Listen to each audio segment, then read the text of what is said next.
മുന്നിൽ സമയം കാണിച്ചിരിക്കുന്ന രണ്ടാമത് ബൈബിൾ നാടകം അവതരിച്ച നാടകരചന മാത്യൂസ് പൂനന്മാർ, അവതരണം ഫിലിപ്പ് തോമസ്, സംവിധാനം ബിനു ദേവലക്ക്. ഞങ്ങൾ അവതരിപ്പിക്കട്ടെ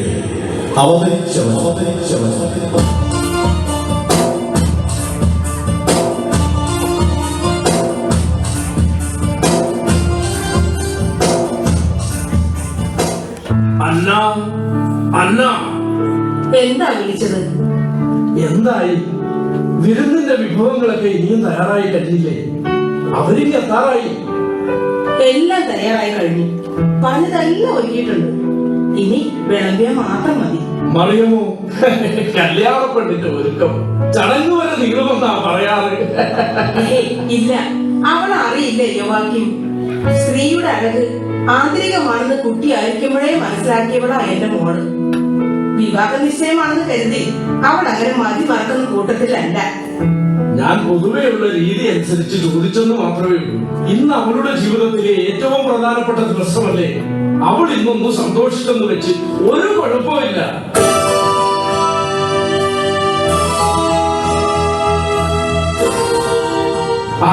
അവരിങ്ങെത്തി.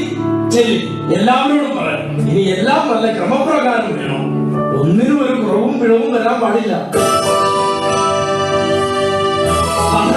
വന്നാട്ടെ, ഞാൻ കുറച്ചു നേരമായി കാത്തിരിക്കുകയായിരുന്നു. ഞങ്ങൾ വൈകിയോ ബാക്കി? ഇല്ല, മനസ്സിലെ സന്തോഷം കൊണ്ട് കാത്തിരിപ്പല്പം നേരത്തെയായി, അത്രേ ഉള്ളൂ. എങ്കിൽ പിന്നെ ചടങ്ങ് വാങ്ങട്ടെ. എന്താ? അതെ, അതും എല്ലാവർക്കും ഒന്ന് പരിചയപ്പെടണ്ടേ? വേണം. ഇത് അബ്രഹാമിന്റെയും ദാവീദിന്റെയും വംശപരമ്പരയിൽ ജനിച്ച മഹാന്റെ പുത്രൻ യാക്കോബ്, ചെറുക്കന്റെ അപ്പൻ. ഇത് യോവാക്യം. കുടുംബമഹിമയും പാരമ്പര്യവും ഒക്കെ ഞാൻ പറഞ്ഞിട്ടുണ്ട്. അത് ബോധിച്ചത് കൊണ്ടാണല്ലോ നമ്മൾ ഇങ്ങോട്ട് വന്നത്. അതെ, യോവാക്യം. എങ്കിൽ പിന്നെ പെൺകുട്ടിയെ വിളിക്കേ? അതെ, വിളിക്കാം. വന്നാട്ടെ, ഇങ്ങോട്ട് നിന്നാട്ടെ. എല്ലാവരും പെൺകുട്ടിയൊന്ന് നന്നായിട്ട് കണ്ടോട്ടെ. അതാണ് ജോസഫ്. ഇതാണ് മറിയം. ഞങ്ങൾ പാരമ്പര്യത്തിൽ രാജാക്കന്മാർ വരെയുള്ള വംശമാണ്, അറിയാമല്ലോ. എങ്കിലും വിധിച്ചത് മരപ്പണിയാണ്. ഉപജീവന മാർഗം അതാണ് എനിക്കും എന്റെ മോനും. അഭിമാനത്തോടെ അന്തസ്സോടെ അധ്വാനിച്ച് കഴിയുന്നവരാണ് ഞങ്ങൾ. ദൈവത്തിനും നിയമങ്ങൾക്കും നിരക്കാത്ത ഒന്നും ചെയ്ത പഴക്കം ഞങ്ങളുടെ കുടുംബത്തിനില്ല. ഞങ്ങളും വ്യത്യസ്തരല്ല. ഉപജീവന മാർഗം കൃഷിയാണ്. അഭിമാനത്തോടെ ഞങ്ങളത് ചെയ്യുന്നു. ദൈവത്തിനും നിയമങ്ങൾക്കും വിധേയരായി തന്നെ. സന്തോഷം. എല്ലാം ചിട്ടയോടെ നടക്കണമെന്ന് നിർബന്ധമുള്ളവനാണ് ഞാൻ. പിന്നെ ഇവരെ നിങ്ങൾക്ക് ബോധിച്ചെങ്കിൽ നമുക്ക് വിവാഹ വാഗ്ദാനം നടത്താം എന്ന് പറയുന്നു. നിങ്ങൾക്ക് എന്റെ മകളെ ബോധിച്ചതിൽ സന്തോഷം. മറിയം, ഈ വിവാഹ വാഗ്ദാനത്തിന് നിങ്ങൾക്ക് തടസ്സങ്ങളൊന്നുമില്ലല്ലോ? ഇല്ല, ജോസഫിന് എനിക്ക് ഇഷ്ടമായി. മറിയത്തിനും അത് തന്നെയാ മനസ്സ്. എങ്കിൽ പിന്നെ നമുക്ക് തുടങ്ങാം. ജോസിയ,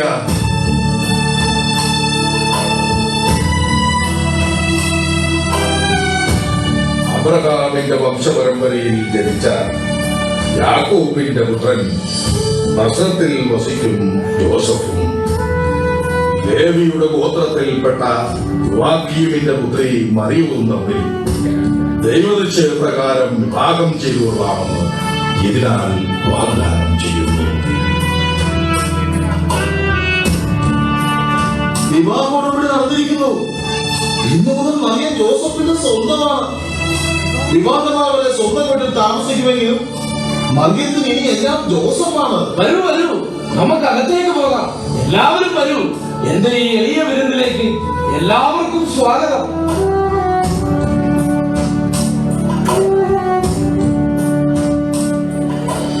മറിയത്തിന് എന്നെ ഇഷ്ടമായി. ഒരു കൂട്ടുബന്ധം ആഗ്രഹിച്ചപ്പോ എന്റെ മനസ്സിൽ തെളിഞ്ഞു വന്ന രൂപം ഇതാണ്. എനിക്കിഷ്ടമായി.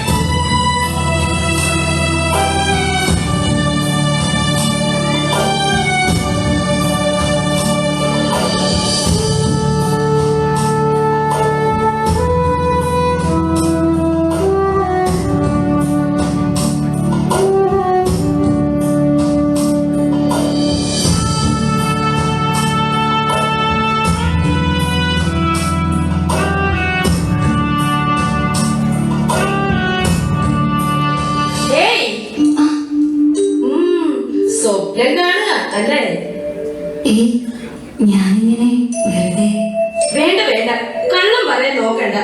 വിവാഹ നിശ്ചയം കഴിഞ്ഞ പെണ്ണ് സ്വപ്നം കണ്ടാൽ എന്താ തെറ്റ്? വേണ്ട, കല്യാണം ഇത്തിരി കൂടുന്നുണ്ട്. വിവാഹം മാത്രം സ്വപ്നം കണ്ട് നടന്നിരുന്ന പെണ്ണല്ല ഞാൻ. സമ്മതിച്ചു. പക്ഷേ ഇത്രയും നല്ല ഒരാളിനെ കിട്ടിയ സ്ഥിതിക്ക് ആ ദിവസം ഒന്ന് അടുത്തു വരാൻ ആരായാലും കൊതിക്കും, ഇല്ലേ? നല്ല പ്രശസ്തമായ കുടുംബം, ആവശ്യത്തിന് സ്വത്ത്, വിദഗ്ധനായ തൊഴിലാളി. അയ്യോ, നാട്ടിലും പുറത്തുമൊക്കെ പേരെടുത്ത മരപ്പണിക്കാരനാ ജോസഫ്. സൗമ്യമായ പെരുമാറ്റം, കേൾക്കാൻ ഇമ്പമുള്ള മധുരമായ സംസാരം, സൗന്ദര്യമാണെങ്കിൽ പറയേ വേണ്ട. വെണ്ണക്കല്ലിൽ കടഞ്ഞെടുത്ത ശില്പം പോലെ. ഏത് പെണ്ണും കൊതിക്കുന്നത് ഇങ്ങനെ ഒരാളെയല്ലേ? ഭാഗ്യവതി. മതി വർണ്ണിച്ചത്. ഇതൊന്നും നല്ല പെൺകുട്ടികൾക്ക് ചേർന്ന രീതിയല്ല കേട്ടോ. നിന്നോളം നല്ലതായിട്ട് ഈ ലോകത്ത് വേറെ പെണ്ണുണ്ടോ മോളെ? പറഞ്ഞത് ഞാനല്ലേ, ഞാൻ ഇത്തിരി മോശമാണ്. നിനക്ക് വേറെ ജോലിയൊന്നുമില്ല. ഉണ്ട്. എന്നാലും നിന്റെ അടുത്ത് ഇങ്ങനെ ചുറ്റിപ്പറ്റി നിൽക്കുമ്പോ മനസ്സിന് എന്തെന്നില്ലാത്ത ഒരു സന്തോഷമാണ്. നിന്റെ മുന്നിൽ നിൽക്കുമ്പോ ഞാൻ ഒരു ശിശുവിനെ പോലെയാകുന്നു. എന്റെ ഹൃദയം നിറഞ്ഞു തുളുമ്പും പോലെ. കണ്ണുകൾ അറിയാതെ നിറഞ്ഞു പോകും. ദൈവ തേജസ് നിറഞ്ഞു നിൽക്കുന്നവളാണ് നീ. കടലോളം കഴിവുള്ള, സീനായ് മലയോളം വിവേകമുള്ള, കളങ്കമറ്റ സ്ത്രീ. ഉത്തമ കന്യക എന്ന പേരിന് നിന്നോളം യോഗ്യത ഈ ലോകത്ത് മറ്റാർക്കുമില്ല. ഉഷകാല നക്ഷത്രത്തിന്റെ പൊൻതെളിച്ചം പോലെ മനോഹരിയാണ് നീ.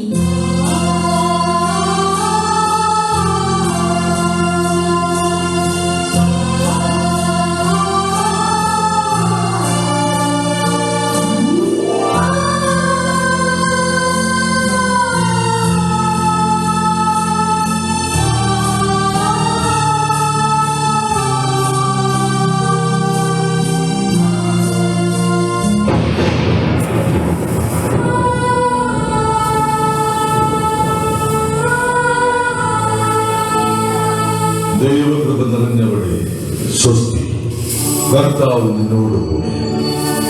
ദൈവമേ, ഞാൻ എന്താണ് കാണുന്നത്? ഈ അനുവാദത്തിന്റെ അർത്ഥമെന്ത്? മറിയമേ, നീ ഭയപ്പെടേണ്ട. ദൈവസന്നിധിയിൽ നീ കൃപ കണ്ടെത്തിയിരിക്കുന്നു.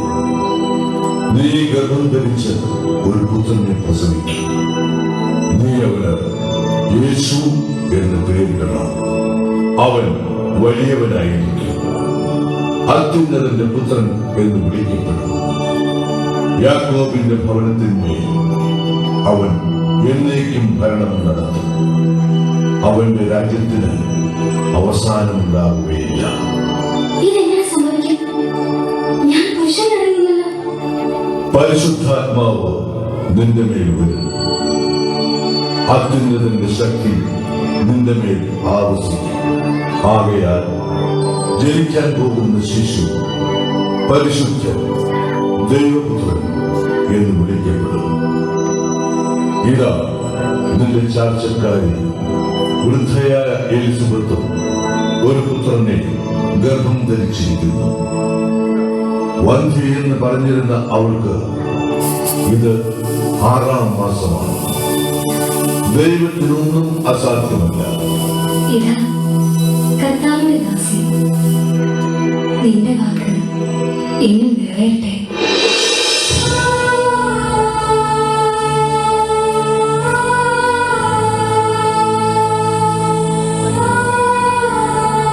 അടുത്ത ഒരു രംഗത്തോടു കൂടി ഈ നാടകം ഇവിടെ പൂർണ്ണമാകുകയാണ്.